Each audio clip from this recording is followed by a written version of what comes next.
Welcome to Homesteading Farm Life.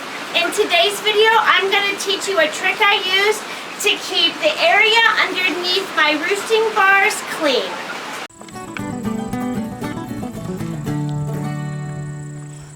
My name's Melina and welcome to Homesteading Farm Life. Our videos are all about our 40-acre farm, our animals, and homesteading. Follow us and learn how to homestead on your farm or in your backyard.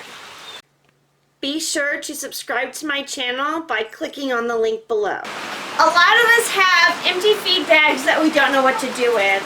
Besides using them as trash can liners in the barn, we pretty much were throwing them away, and we were trying to figure out something that we could do to use those bags again. So I came up with an idea. Our chickens love to sit on the top bars of the roost, and every morning I would come in and clean up chicken poop. Well, now what I do is I took our empty feed bags and I cut them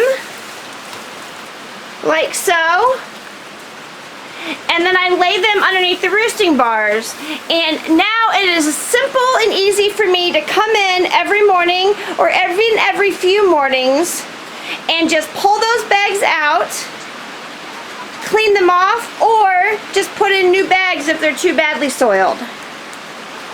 I hope this tip helps you keep under your roosting bars just as clean as mine. However, share your thoughts with me. What are some of the things that you do underneath your roosting bars to keep the area chicken poop free?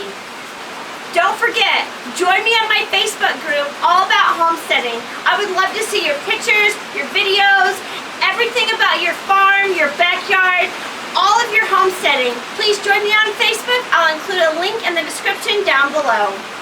And here we are at Homesteading Farm Life, where my family and we literally homestead and DIY just about everything around us. You can join our journey by clicking the subscribe button below and choose that little bell icon so you never miss a video.